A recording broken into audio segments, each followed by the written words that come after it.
Bonjour à tous et bienvenue dans cette nouvelle vidéo spéciale motivation, tri, rangement et organisation donc de la commode de mon fils. Donc il y a un changement de taille vu que les vêtements commencent à être un peu trop courts. Donc en haut il va passer en 14 ans et en bas je vais le changer et le mettre en 12 ans. Donc du coup, j'achète beaucoup d'occasions. Donc pour m'y retrouver, je vais vous expliquer tous mes trucs et astuces afin que ça facilite ce changement de taille. Allez, c'est parti! On passe du coup à l'essayage, donc on va essayer tout ce qui est manches longues, les hauts ainsi que tout ce qui est pantalon. Donc on va venir faire deux piles différentes, il va y avoir tout ce qui va et ce qui ne va plus. Ça nous permettra effectivement de voir ce qu'on va pouvoir garder et tout ce qui sera à vendre ou à donner le cas échéant.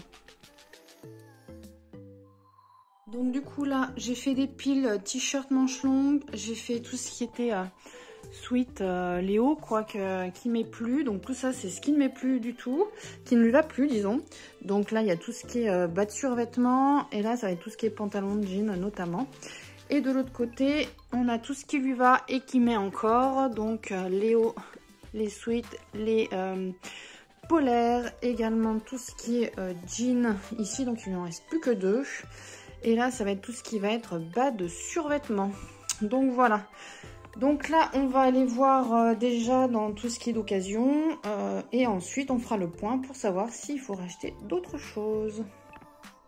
Donc il y a aussi cette partie-là où il y a la penderie avec toutes les chemises et puis les sweats de mon fils. Donc du coup, je vais faire pareil et vérifier ce qui va et ce qui va pas de manière à pouvoir trier. Donc tout ce qui est manches courtes, je peux encore lui laisser en 12 ans. Ça c'est du manche longue, donc du coup ça ne va plus du tout. Donc voilà, je fais du tri. Donc là c'est du 10 ans, celle-ci. Donc ça n'ira pas à mon avis. Donc il va essayer. Ce qui va reste, sinon ce sera à vendre.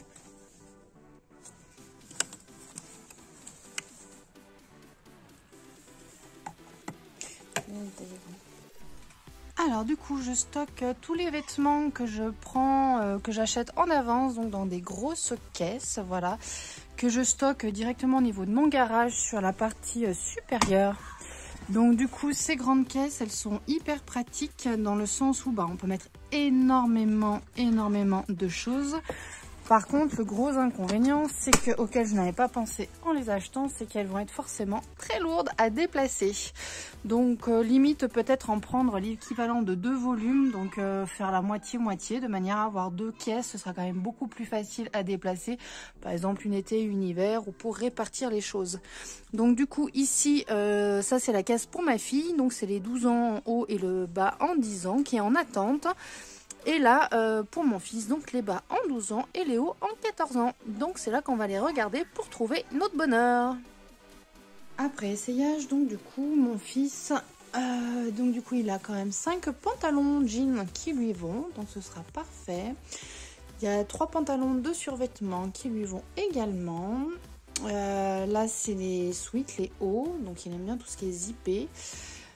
Là, c'est tout ce qui est veste mi-saison. Donc on a réussi à avoir ce qu'il nous fallait. Une chemise ici manche longue. Là c'est 2 t-shirts manche longue également. Donc là il va nous en manquer. Également 2 pyjamas mi-saison. Et un pyjama hiver. Voilà, bien chaud. Donc là on est en fin de saison, donc ça va pas nous concerner dans l'immédiat. Et là ce sont 2 pantalons donc qui ne vont pas du tout parce qu'ils sont bien trop grands. Donc je vais les laisser de côté et puis je verrai si dans 6 mois, 1 an ça lui va. Comme ça on pourra les mettre en circulation et pourra les mettre à ce moment-là.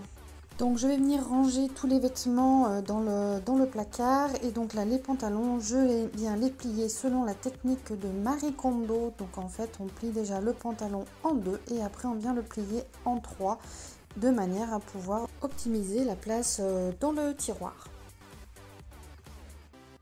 Pour le moment, les pyjamas lui vont, donc du coup, je ne vais pas lui retirer, mais je sais que j'ai les autres qui sont quand même disponibles, donc je vais les garder de côté pour le moment.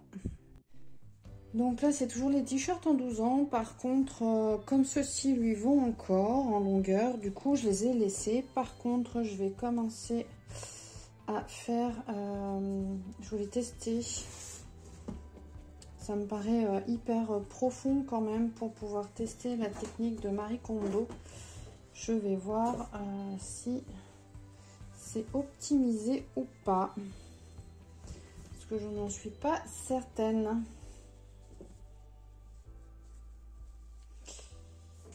Ouais, j'ai l'impression qu'on ne peut pas en mettre beaucoup avec cette technique vu que le placard et le tiroir il est assez profond, ou faudrait pouvoir le mettre sur un double niveau, mais du coup on verrait plus les t-shirts dessous.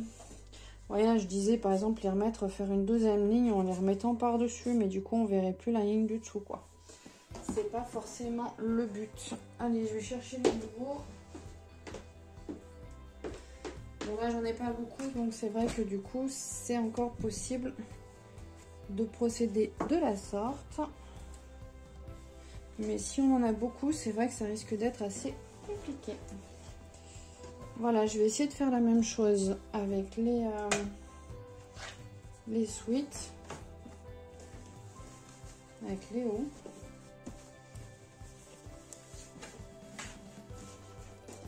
Ils sont assez larges. Ah bah, les polaires, je pourrais faire qu'en deux.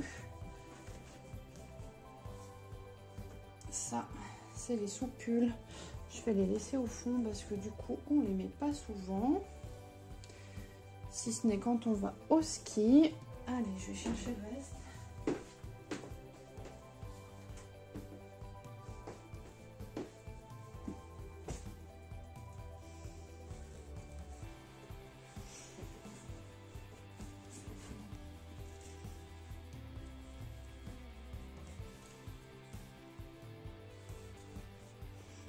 Ouais, les grosses, on est obligé de les plier en deux. C'est un peu moins pratique. Tout ce qui est pull, sweat, plié en trois, c'est compliqué. Donc là, ça va être pareil.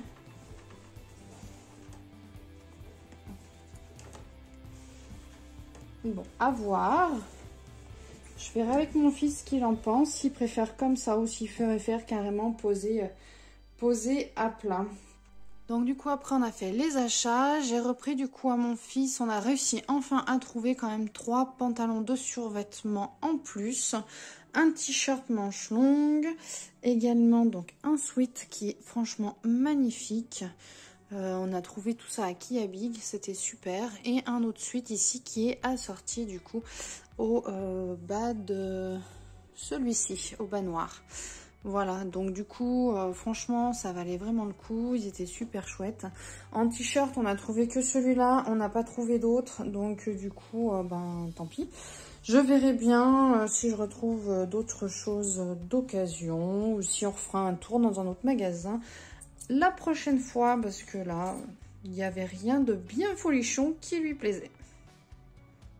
Je n'ai pas du tout rangé la partie t-shirt manche courte ni les shorts car du coup ça ne pose aucun problème au niveau de la longueur, ça lui va parfaitement. Donc j'ai vraiment fait tout ce qui était hiver, manche longue et tout ce qui était pantalon. Tout est rangé selon la technique donc de Marie Kondo et pour les sweats et vestes en penderie.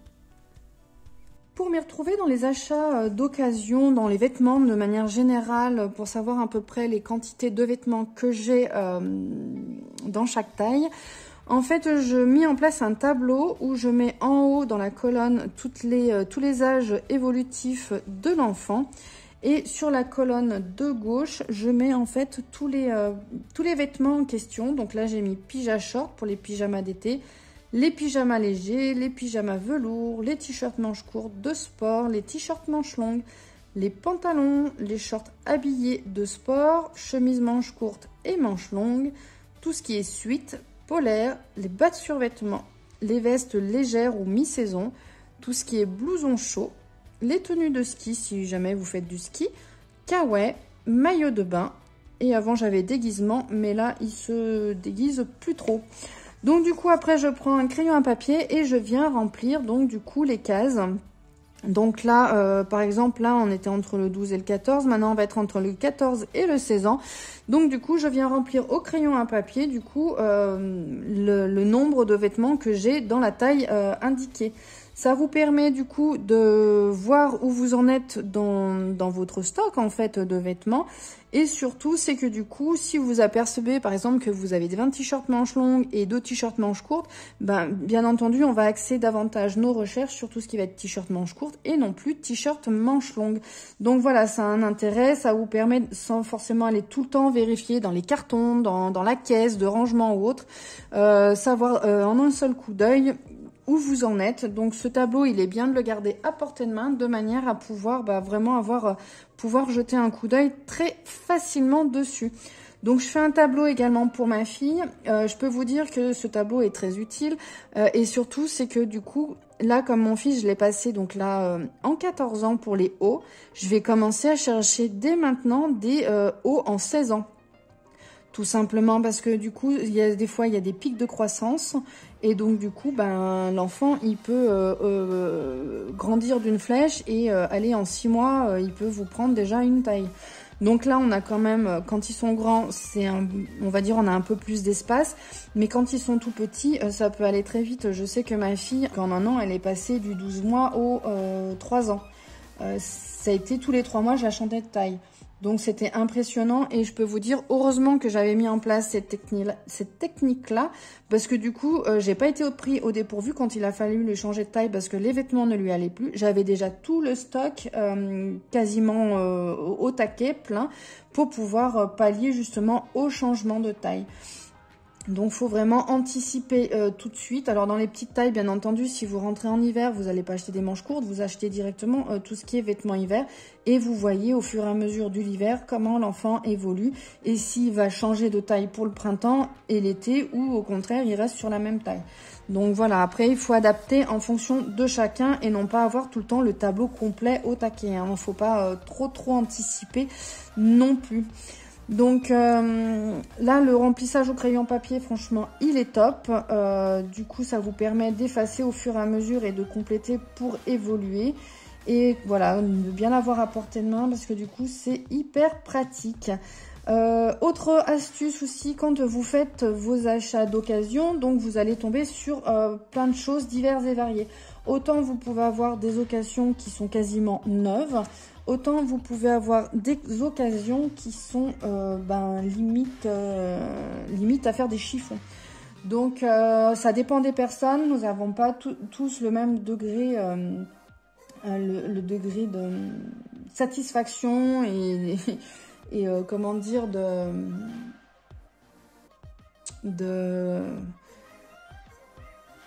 bref, vous m'avez compris, je crois. Voilà, il y en a pour des choses neuves, ben voilà, limite, elle mettrait un prix neuf. Il y en a d'autres qui vont mettre à prix cassé, voire à moitié prix, voire des fois un quart du prix. Voilà, on n'a pas tous les mêmes exigences. Voilà, cherchez le mot. Les mêmes exigences. Donc, il faut vraiment, quand vous voyez les vêtements, vérifiez bien déjà qu'il n'y ait pas de trous, que ça ne soit pas taché. Alors, sauf si vous cherchez vraiment des vêtements pour bricoler ou pour jouer dehors, mais là, limite, ces vêtements-là, vous allez les trouver le plus souvent en don. Hein. Mais bon, après, ça arrive, des fois, il y a des gens qui vendent un gros lot de vêtements pour jouer dehors et qui le mettent à 5 € par exemple. Donc, du coup, si vous trouvez vraiment pas, ça peut être toujours intéressant. Dans tous les cas, ça évite d'avoir des vêtements neufs. Mais voilà, vérifiez bien ça, parce que déjà, il y a des gens, des fois, sans scrupules, qui vendent malgré tout, alors que c'est troué ou taché. Et qui n'ont aucun scrupule et qui ne le disent pas. Et deuxièmement, il y a la possibilité aussi que quand on est vendeur, on ait pu passer à côté. Des fois, on ne voit pas forcément tout, ou on fait des fois tellement vite parce que du coup, les vêtements, on est d'accord, hein, quand on fait un gros tri comme là, ce qu'on vient de faire, après, il faut enquiller, il faut prendre les photos, ça prend du temps. Des fois, on enquille sur les photos, on vérifie pas forcément très bien les vêtements ou tout dépend si on le fait le soir. Alors, faut éviter parce que pour avoir la meilleure photo, faut quand même y faire en pleine journée de manière à avoir une bonne luminosité et que du coup, les photos soient vraiment mises en valeur. Mais du coup, il faut prendre le temps quand même 5 minutes pour vérifier vraiment tous les vêtements. Mais bon, on n'est pas à l'abri d'avoir un loupé malgré tout. Et du coup, ça peut être l'occasion justement si il y a une micro-tache par exemple qui est sur l'arrière, en bas du vêtement, qui est à peine visible. Vous pouvez toujours essayer de voir, soit ça passe, soit vous pouvez essayer de négocier. Et puis du coup, baisser un peu le prix certaines fois. Donc voilà, donc oui, toujours être prudent et vous verrez que au fur et à mesure, vous allez toujours vous réorienter souvent sur les mêmes personnes. Donc pour trouver de l'occasion, vous avez Le Bon Coin, vous avez Facebook, les groupes Facebook locaux qui sont autour de chez vous. Franchement, c'est hyper pratique. En tout cas, par chez moi, ça fonctionne super bien. Vous avez aussi Vinted, mais Vinted, c'est un peu la loterie. Si on connaît pas la personne qui vend, c'est pas toujours évident parce que des fois, voilà, pareil. On peut être déçu de ce qu'on a reçu parce qu'on n'a pas forcément les mêmes exigences entre le vendeur et l'acheteur. Donc on peut faire soit de très bonnes affaires, soit au contraire on peut être hyper déçu et c'est pas une condition donc normalement de pouvoir renvoyer et se faire rembourser notre achat. Voilà, écoutez, j'espère que cette petite vidéo vous aura plu, vous aura donné des conseils, des astuces pour vous faciliter la vie si vous faites également des achats d'occasion ou si vous voulez vous lancer. Ce n'est pas compliqué, voilà, une fois qu'on est organisé, c'est hyper facile, hyper simple et ça prend pas beaucoup de temps. Voilà, écoutez, n'hésitez pas à mettre un pouce bleu sur la vidéo, à vous abonner si ce n'est pas encore déjà fait et je vous dis à très bientôt pour une prochaine vidéo. Ciao, bye bye!